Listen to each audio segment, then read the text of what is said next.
Empathy. I wouldn't be talking about people's dead relatives because your brother could be there next, okay? Be careful. Don't do that. Me and my sheep boys over here, we're checking in on Tophiachu and gonna give some updates because she has just been crashing out on people that are just asking, hey, we want to know how you're spending our donation money.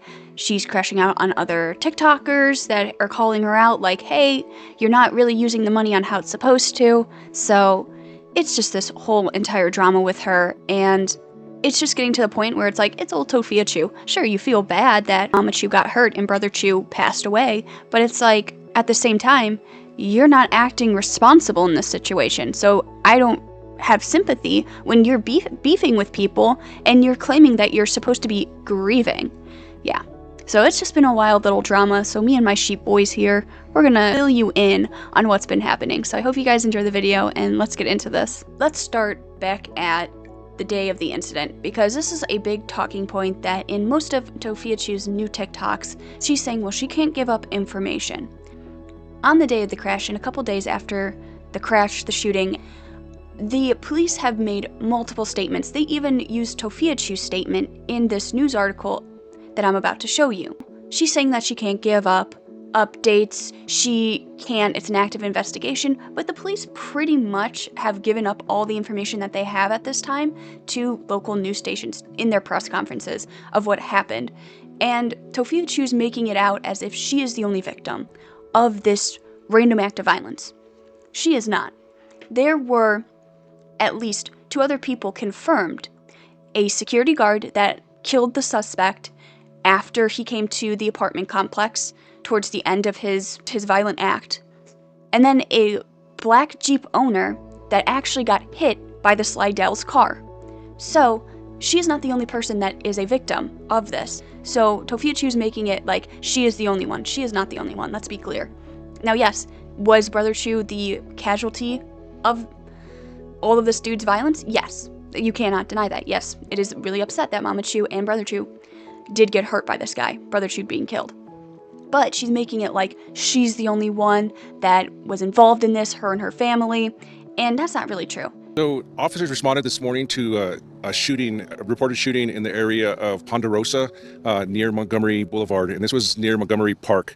As we've since learned, it sounds like this all started with a vehicle, I think you can see it resting that way, was in a parking lot of a church near that park. It's unknown if the individuals were sleeping in the vehicle in that church parking lot or what exactly was going on, but it was about 3:30 in the morning.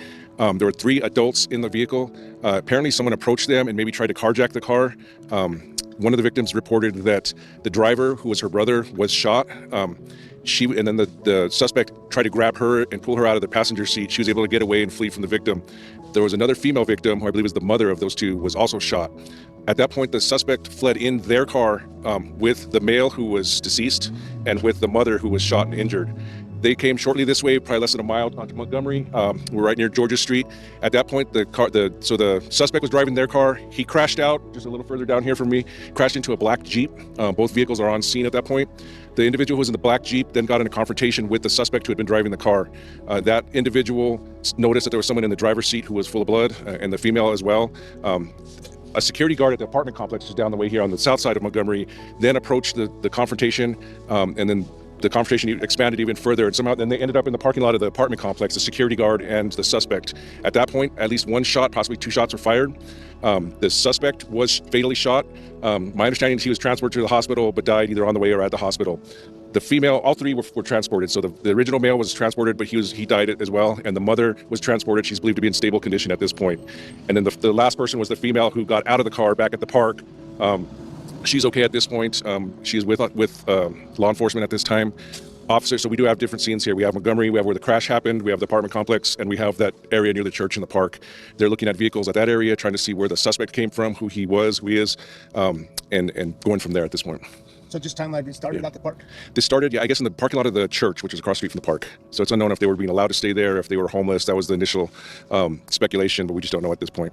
Are you able to confirm if any of the victims were related to a TikToker, homeless TikToker that they this? I haven't heard anything like that, no, yeah. We're not even positive that they're homeless or not. That was the initial information. So the security guy is the one that shot the suspect then? Yes, as far as we know, yeah. And the security guard, is he stable? Is he in? He's okay. He wasn't, and I don't believe he was injured. I'm not sure if he was processed and released, but he's not in custody. Did the suspect have did he have any weapons on him? They're still determining that. I think they're getting a search warrant for the car, so they'll be looking in the car to see if there's a weapon in there. And just to clarify, the security guard belonged to the apartment complex there at Montgomery. Correct. He witnessed the whole Yes. shenanigans going on and the shooting. He intervened, and my understanding is, the person that was in the Jeep, the other victim, felt like the security guard saved his life, intervened and helped save him. So that's how that played out. But as we know, this is all very complicated with different scenes, and we're still gathering information and trying to identify everyone to figure out what happened. Can you break it down again with the mother? So my understanding, so there was a male, it's an adult male, was in the driver's seat. The sister, who's also an adult, was in the passenger seat, and the mother of the two was in the back seat. I think she's elderly. I'm not sure how old she is. So they were all in the same car. I know for sure that the sister was asleep. She was awoken by she heard a pop, and then a broken window, I think, and then she said the guy was trying to pull her out of the car, and she fled. So as far as we know, it was a mother and two adult children. Is that the car that's located in the park? No, so that car, you can get close to the crime scene tape if you want, but you'll see a real colorful car over there, and then there's a black Jeep that kind of just up into that little embankment area. And then what's the car that's The car at the park, I think they're trying to determine if that belonged to the suspect. That hasn't been determined at this point. So where were they asleep at? The parking lot of the church. I'm not sure which church. Right near Montgomery or Ponderosa, I think. That's why Montgomery Park. Yeah, by the library there. Okay. Yeah. And that's where they were sleeping. The suspect approached them there. Yeah, according to the sister. Yeah. I'm not sure if the other two were asleep. I assume they were all asleep. It was 3:30. And so how did it transpire to here from the park? So after the shooting there, the two people were shot. The suspect got in the driver's seat, drove the car this way, east, I think, on either Ponderosa or got onto Montgomery, and then they crashed out into that black Jeep. The one that's right here. Yes. And then I think right away there was some sort of confrontation between those two. They were fighting, and after the crash. And then the security guard intervened. The security guard was right across the street at the apartment complex. He came across to help. Then the confrontation moved into the parking lot. I think that's where the man was shot, the And suspect. then you said there was a fourth scene. So you said Montgomery Park, and then the crash scene, and then the apartment complex. Where's the other one? No, it's just three. Oh, just It has gotten so wild with her. So there was a TikTok video of Tophiachu eating ribs. Now, you would think that this wasn't terrible, that she's just eating food, but when you find out that she's been spending the money that is supposed to be going to the family, Mama Chu, going to Brother Chu's funeral, and any of the other Slidell's needs as of right now for finding shelter, actual stuff that they need. People have found out that Tophiachu's been spending this money on all kinds of fast food. She's kind of doing like a Nova Universe taste testing of all these fast foods. This video made people start to really criticize her again and start to see that no matter what happens, Tophiachu's gonna be Tophiachu. I'm just gonna wait on these ribs. Finger licking. I want barbecue ribs, okay? I had practically almost everything. I was like, Burger King, I didn't really want a Big Mac from McDonald's. And, I had like Taco Bell and fried chicken and Long John Silver's, the chicken planks. I was like, it's about time I have some barbecue ribs. We gon' finger licking up this food. Finger licking good. Chomp on some ribs and relax. So back to the more recent Tophiachu drama. Tophiachu is still at it again, beefing with Tanjaho, who is another TikTok creator. And this time, Tanjaho came out with a live stream on TikTok saying that Tophia spent all the donation money on fast food. As we heard in that last clip, that's what she was doing with all the donation money. So Tophiachu would then clap back in the comments of this live, but really, it didn't really help her case. After seeing the live that Tanjaho did, Tophiachu would take to her Snapchat and post a couple different blurbs about this situation. Nobody ever heard of DoorDash gift cards or Grubhub gift cards. Tanjaho is always live talking about me. I know I'm supposed to address or explain myself, but I need to speak up. It's none of your business, but I did receive a gift card to be able to eat breakfast, lunch, and dinner. I advise if you see Tanjaho live, you just report and block and move on. Enough is enough. Why are you worried about fast food? Like, I'm supposed to starve and not be able to have dinner? Also funny how people love to go live and talk about me and then block me Why? Because I'm telling the truth. Anyways, who cares? I got other things to worry about. Well, Tophiachu should have heeded her own words, saying that she has other things to worry about. People have started to ask her, hey, where's the donations going? Because a lot of people want to know, like, where's it going to? We want to make sure that it's going to go for the right things, which people have the right to know. Well, Tophiachu is now starting to say, well, you guys don't need to know. You guys are going to put us in danger. My brother's dead. This is all the crutches she is using. It's like Andy Ditch screaming that you're abusing me. This is the level that she is now stooping to. And it's just sad because people do want to help her. She's a grown woman acting like a child now, and it's just not cool. People wanted to help her. People wanted to make sure that her and Mama Chu, mainly Mama Chu, would be safe, put into a good area that they can at least deal and go through the trauma, the loss of Brother Chu. But no, Tophiachu is just acting like a child on TikTok like she did many times before, and it's at the point of, I don't blame people. I don't blame people for getting mad at her now. It's just getting to a point of, you had people telling you what to do, how to get help, but you don't want to help yourself. When you've got people that's monitoring your page, you cannot give updates, and I'm not giving personal information. But someone messaged me saying I can't support you because you're talking about family documents. First of all, I bought that with a gift card I was given. I can't even tell you anything about donation money, and I can't give any information, guys.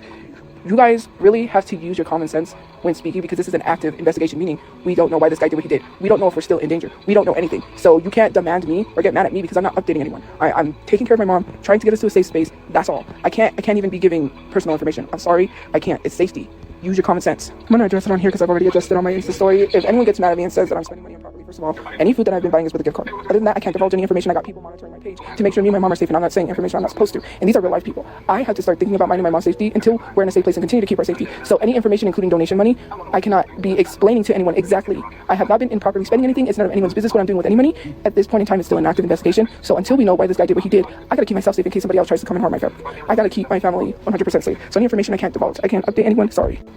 Just please, guys, if you're going to help, just send money and help. If you don't want to send money, you don't trust me, oh well, fine. I don't care. Don't help me or do, because why are you helping me and then you're yelling at me, getting mad at me? I have to keep my family safe. I'm sorry. I really can't say what I want to, because if I say certain things to explain myself, I'm being monitored, and then I get come down on for putting my family in danger. So sorry. Like, it's already too much. I just really need to talk to a therapist. I really do, because now I can't even say that because TikTok will take me down. Anyways, I can't divulge any information. Planning of living or dead people, I cannot divulge any information for safety reasons. Please be respectful. Please. I've already had enough. I'm stressed. Thank you. You don't need to be rude or nasty to me because of stupid live streams that people are holding where they're saying that she's spending her money. I'm so sick and tired of people pocket watching me, considering the fact that I don't have to explain how or what I spend my money on, considering the fact that right now it is more important to get into a safe place and get this investigation over with so I know exactly what happened, so I can take the precautionary steps to make sure that from here on out, me and my mom are safe. You can get mad at me all you want. You can say I don't no longer support you. Good. I'll just block you and move on with my life. I cannot be sitting here divulging any information, considering the fact we could might as well be still put in danger, even though we're kept safe. I have to be very careful with the information that I share with anyone on social media. Have some respect. Please, if you were in this situation, you will totally understand what I'm talking about. Said before, Tophiachu is really only about herself and what other people can give to her and give her for free. She never has to do anything back. She's very narcissistic in my opinion. And this next clip really shows that. So Tophiachu quote unquote says that she lost her hoodie at a laundromat, she left it there, and somebody gave her money because she didn't have money at the time to get a new hoodie. Well, she saw an ad for like a Nike hoodie, saw that they would give it free to like creators, like give a free sample. So she did that. So instead of using the money that somebody gave her just to go get a cheap hoodie so she can have something, she decided, well, you know what, I'm not going to use that money. I'm just going to go do this free sample, because she does say that she got the free sample hoodie, so what is she going to do now with that extra money? That's the big question, and that's what a lot of people want to know, where their money is going to. So I want to explain myself because people are having a hard time understanding. Someone got blocked because they left the comment saying I'm spending money on unnecessary stuff. So when you go to Costco, do you pay for food samples? No, you don't, because it's free. So what happened was I lost my hoodie at the laundromat after we did laundry. I didn't realize we got to a car meet that I was looking for my hoodie, and I said, I can't find my hoodie. Where's it? It was gone. So I said, I need to get a hoodie. I didn't have money. Someone sent me money at the time for the hoodie, but I couldn't go get one right away. And so I said, let me see if I can request a sample, because I got this ad for a Stevie Nicks hoodie, and see if they'll accept it. Let's see if they're doing samples. They were doing samples. I requested for a free sample, immediately approved.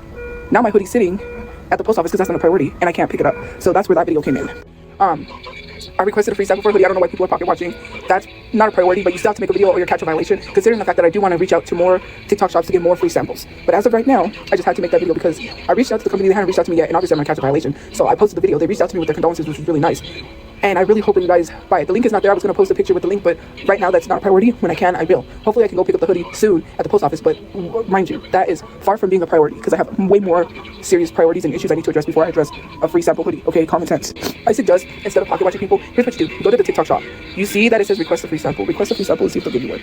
Because I think I enjoy getting free samples rather than paying for stuff. If I got a free hoodie, I was so excited when they accepted it because I didn't think they would accept. Sometimes I request free samples and they say no. I requested free samples on wigs. I requested free samples on a lot of things that I've been denied. So this one was no different because I thought, oh, they're not going to accept me. They did. I was freaking ecstatic. So I'm like, I'm getting this free hoodie. I got this free hoodie. You don't know how exciting it is to receive a free item and not have to pay for it. And especially promoting it if it's a good item. Shoot. And especially even if it's not good, I'm going to tell you it's not good. Even if they sent it to me for free. The one thing I was concerned with is this company not reaching back, because they said it, they have no customer service, and not caring in my situation. I was so thankful for them to be like, we send our condolences, we're so sorry, because usually companies only care about their views and making money. That's how it is on social media, sadly. We're seeing it with the, what is it that, it's the baby company. Our mother, she was an influencer who lost her baby, and in the moment, I guess they wanted their bassinet back that the baby was in and said, well, since you kept me content, will they give us the bassinet back while she's grieving and processing the loss of her baby, and they wanted their bassinet back. But then they addressed it, they said that wasn't the case. I don't know, it's a whole thing. There has been mounds and mounds of video of people saying, well, I can't promote this product because I'm going through something and the company never reaches out. There's been instances where this girl literally, I don't know what it was a wig or something. Anyways, in the process, the company ended up doxing her. A company from the TikTok shop doxed this girl's address because of what she said about the company. Like, that's crazy. Anyways, I'm very thankful they reached out to me. I appreciate this company. When I'm able to better promote them, and I don't have that much priorities, I will. But I'm so thankful that they sent me a free sample. If you think Tophiachu is really going to give this company a shout out, I highly doubt that, because she just moves on to the next thing. She's going to forget about this. As soon as she said, well, I have like other things on my mind right now, that's her saying, well, I'm not actually going to shout them out. I'm just going to take the free sample. Because as she said, take the free samples. If Tophiachu can get anything from free from anybody, she's happy. If she doesn't have to work for it, she's happy. But that's all the Tophiachu updates that we have as of right now. So I hope you guys enjoyed the video, and I'll see you in the next one. Goodbye.